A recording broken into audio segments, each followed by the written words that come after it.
Well, it's like the United States. What is democracy right now? It's a game of narratives and propaganda. So I think it's a shame. It's very sad what's happening right now. And the result is war in Ukraine, in which tens of thousands of people are being killed, actually every month now. And this is going on because the U.S. security state insists on it, and we know that just about every politician in Western Europe feels that you can't cross the United States because European security depends on it. There's been almost a complete elimination of the line between the European Union, which is a political and economic construction, and NATO.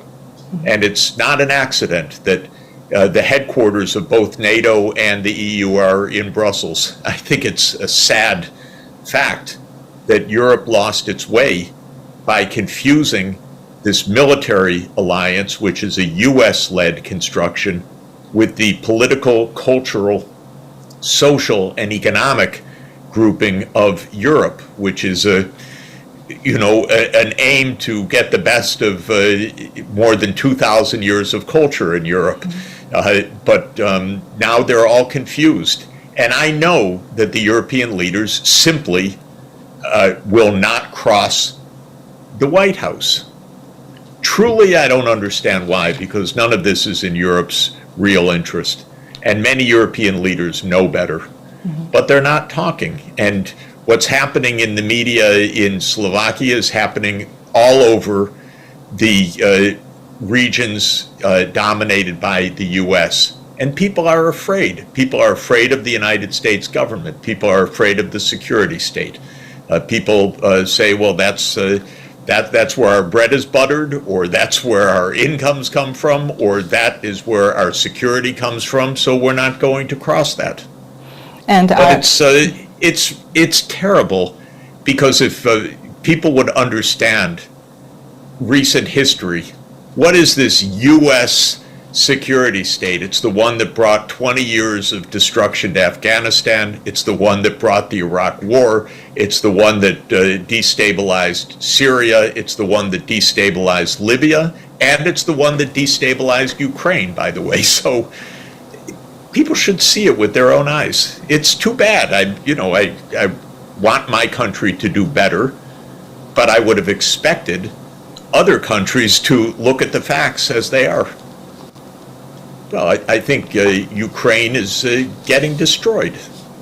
I said at the beginning of this that the United States was going to turn Ukraine into Europe's Afghanistan. What did I mean by that? The United States went into Afghanistan in 1979. President Carter ordered the CIA to start funding the jihadists to try to overthrow the Afghan government. That was 44 years ago. And look at the result. The U.S. turned Afghanistan into a 40-year battlefield. And then one day it just left, because that's also the U.S. way. Same happened in Vietnam and in many other places. The whole thing with the U.S. is plenty of weapons, but as long as the U.S. isn't fighting there, they're content to keep sending weapons and keep having bloodshed. What's sad is that the Ukrainians are, for some reason, party to this. The Ukrainian leadership, we don't know what the Ukrainian people feel, because it's martial law, there's no elections, there's no asking. Now Zelensky said mobilization of every male in the society. Are they really going to just continue to throw away the lives of tens or hundreds of thousands of people for NATO enlargement? No one is going to rescue Ukraine, believe me. There's going to be no Marshall Plan for Ukraine. There's going to be no hundreds of billions of dollars for Ukraine. This is all fantasy world, period. Most of the world does not agree with the U.S. and European Union. shockingly, the Americans and the Europeans don't understand this because our media don't tell the truth. But my job is to work all over the world, mainly in the developing countries, in Africa, in Latin America, in South Asia, in East Asia, in Central Asia. Nobody believes in the official story that this is unprovoked Russian aggression against Ukraine.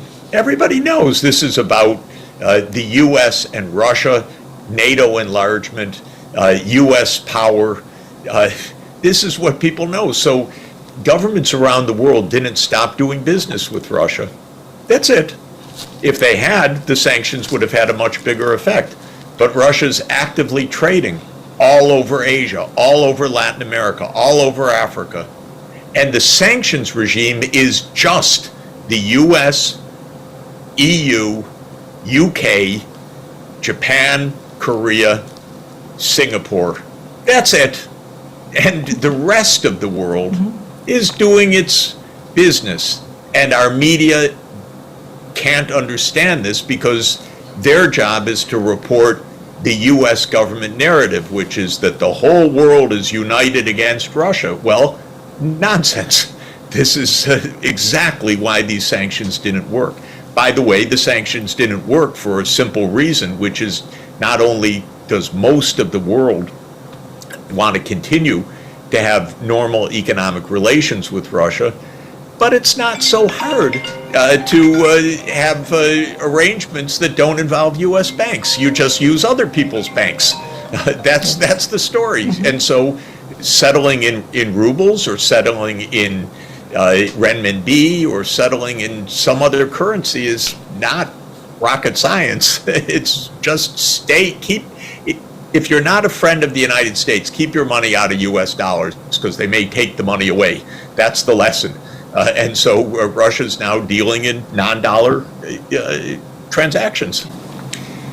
I think there are two different issues for people to understand. One is the so-called real economy, what different parts of the world produce, the technologies that they have, the trade in goods and services, the innovations. And the second is the financial side, how transactions are made, in which currency, in which institutions, banks, or through the internet, and so forth.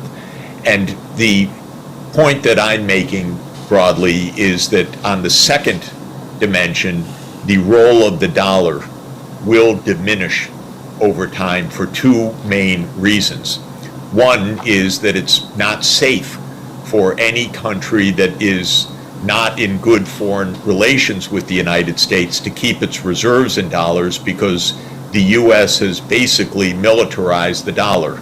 If you're an enemy of the United States, the U.S. will confiscate your foreign exchange reserves in Venezuela, in Iran, in Afghanistan, in Russia. So the United States didn't say, oh, we protect the property rights, we may have disagreements, but we protect the property. Quite the contrary. The United States said, we're freezing all of Russia's financial assets. And not just that, quite interestingly, if you're a friend of Putin, whatever that means, I don't know what that means in a court of law, but we're going to take your apartments, we'll take your financial assets, we'll freeze your bank accounts. It's really amazing to me because the United States is supposed to be the place that protects property rights. So the first thing is that lots of governments, especially the governments not friendly with the United States, are trying to find a different way to settle transactions, and they're smart to do so. The second thing that's happening is that the normal way in general of settling transactions, which is through banks, is going to diminish because of digital currencies, because of the ability to have central bank digital currencies. I think this will make a big difference. It's only at the beginning, so it's a little bit hard to say the timing, but I do believe that there will be direct settlements using basically central bank direct settlement mechanisms rather than going through commercial banks, which is much more laborious. But we went through banks for hundreds of years because that was the only alternative. Now with the internet and with all of the paraphernalia around digital finance, we can do it in a much more efficient way. Not for hundreds of years, certainly, but there is normally a very gradual change in settlements processes because of network externalities, so-called, which means people use dollars because other people use dollars. So the dollar has a certain staying power. The U.S. is wrecking it by its foreign policy right now. It's shocking to me how they're taking measures that are directly wounding the role of the dollar, because I wouldn't have done at all what the U.S. government has done in freezing assets and seizing assets and so forth. But still, the dollar remains because there's a lot of infrastructure. There is the big network. There is a lot of financial expertise. But the U.S. is also, over time, declining as a share of the world economy. The sterling, the pound sterling, was the dollar of the 19th century. It was unthinkable that there would be anything other than the pound sterling. Now, what's the pound sterling? It's a footnote in history. It's still used in Britain, but who cares? It plays basically no role in the international system. And someday that will be the situation with the U.S. dollar, because the U.S. is only 4% of the world population. So it can't really be the center of the world the way that American strategists want it to be and believe it to be. But the dollar could remain for quite a while, not on our current policy, though. Originally, the BRICS was the idea that, boy, there's a lot of good places to invest in a diversified portfolio because you have these emerging economies and they're growing, they're adopting technologies. So it was a Goldman Sachs invention, not a Jeffrey Sachs invention, but the bank Goldman Sachs. It was basically a reflection of the emergence of the emerging markets. But then it became political. The BRICS started to meet with each other: Brazil, Russia, India, China, South Africa. Now, why? Because they had one major thing in common other than being emerging economies, and that was they didn't want the U.S. as the hegemonic power. It was really annoying for all of them to have the United States say, we're the world leader, we're the sole superpower, we're the indispensable country, we make the rules-based system. Which rules? Our rules. So that's what united the BRICS, was annoyance, actually, with the arrogance of U.S. liberal hegemonists or neocons. They made the BRICS. Actually, even it's interesting that Zbigniew Brzezinski, who was a very clever strategist for the U.S. power, wrote, when he wrote The Global Chessboard in 1997, he said the one unthinkable thing is for the U.S. to push Russia and China together. But because of American arrogance, that's exactly what America did every day, step by step, for the next 25 years. And that's what made the BRICS. And I think that's what basically unites the BRICS. On the one side, they're united because, well, they're important economies, and the BRICS are now larger than the G7 in purchasing power measured terms. So that's a big deal. But I think the other thing is geopolitical, which is the BRICS really say, we're big powers. We want a multipolar world. We don't want the U.S. surrounding us with military bases. That's the Russian view. That is the Chinese view. Brazil says, come on, don't interfere in South America the way you do, saying we're going to overthrow the Venezuelan government, which was another stupid U.S. idea of the last 10 years. And so Brazil, in a different way, because it's not a superpower like China or Russia, it's not a nuclear power, but it still says, give some space to our region. We don't want the U.S. dictating to us. China's quite interesting because China triangulates. I don't mean China, sorry, India. India is quite interesting because India really triangulates. They have their tensions, even border disputes, of course, with between India and China. And the United States says, okay, we'll be your partner. You just have to oppose China. But India is also, of course, a great civilization. It was colonized by Britain for centuries. And it's not about to say, yes, United States, you run the world. So India fits in this mold in a very interesting way as well, basically as the world's most populous country that wants to have its global say.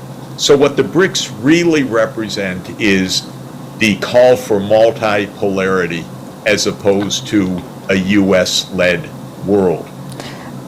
Europe somehow just wanted to duck under the blanket, and have the U.S. protection, which is very surprising to me because Europe has been very naive in recent years, especially regarding Ukraine.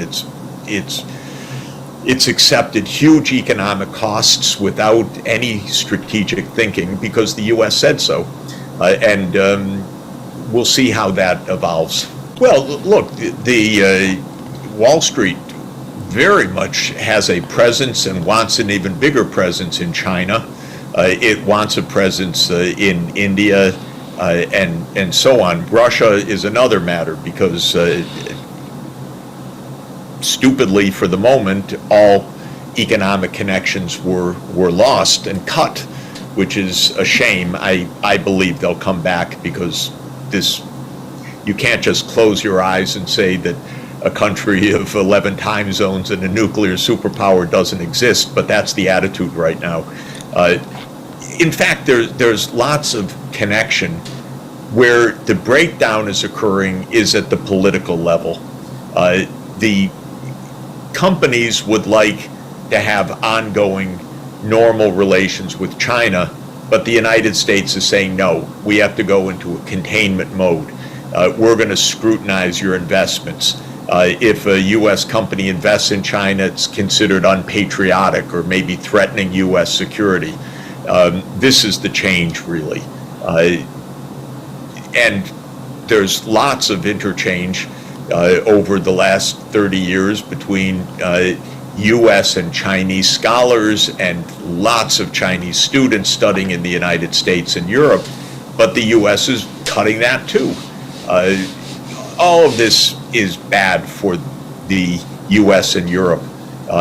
All of this fear, protectionism, hostility is an own goal. It's a self-imposed cost, but it comes from this U.S. idea that either we're number one or we're going to fight to stop you from being so powerful, and it's leading to a very tense breakdown of relations that existed and that still exist to an important extent, but are now under a very dark cloud.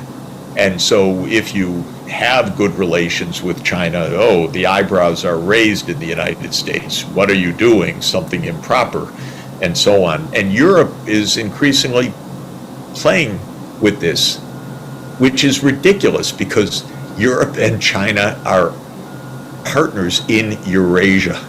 Europe and China have every reason to cooperate with each other, to trade with each other. The Silk routes are not an imaginary idea. They go back 2,000 years, east-west trade. And but Europe is parroting, or at least Brussels is parroting the U.S. line right now. And the U.S. idea of NATO expanding to East Asia, I have to put as the number one dumbest idea that I've heard. for NATO to open an office in Tokyo, for example. What are we possibly thinking? And how could Europe, which is filled with such intelligent people, ever go along with this idea? I don't know.